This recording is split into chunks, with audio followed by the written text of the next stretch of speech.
My sacred mission is to create the perfect society. He didn't want to make things perfect. He just hated things the way they are. Chuck, High Evolutionary, he is one of Marvel's cruelest villains. I think that comes from writer-director James Gunn. What sets him apart from the other villains we've seen so far? Complete disinterest in gaining the audience sympathy or empathy, I think, is a big part of it. There's something about that that's very liberating for an act, for me, playing that, because I can focus on the pure mission of the guy without diffusing it or diluting it at all. And I think that's a big separation from other awesome villains that we've had so far, you know, is that he doesn't seek to be understood. He goes with his mission, and we drive it, we ride it to the very end. Why do you think High Evolutionary makes the best kind of villain for the Guardians? In this, they're their final outing. Well, James has always said this whole trilogy was about Rocket. And the fact is, amongst the laughs and the wonderful music and the great action sequences and stuff, remember all those scenes like from the first one when Rocket first takes off his shirt and you see he's been worked on his back?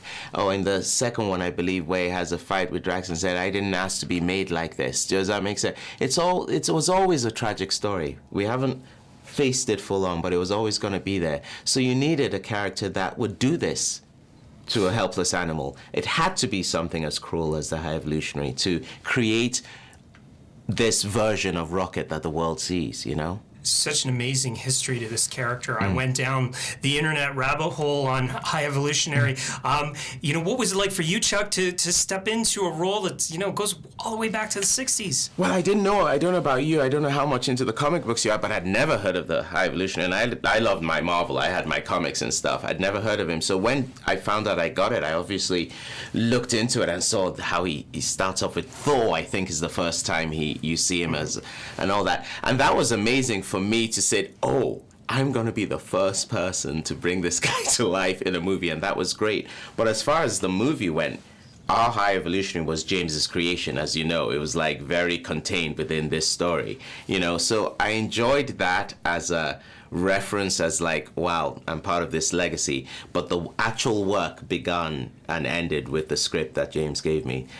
As to how I feel, I'm still trying to process it 2 years on. I look at it through the eyes of my nephew and his friends and my siblings and my friends, and it's not just about kids, and the wonderment they feel about the whole thing, and I just go, I don't know how I got here.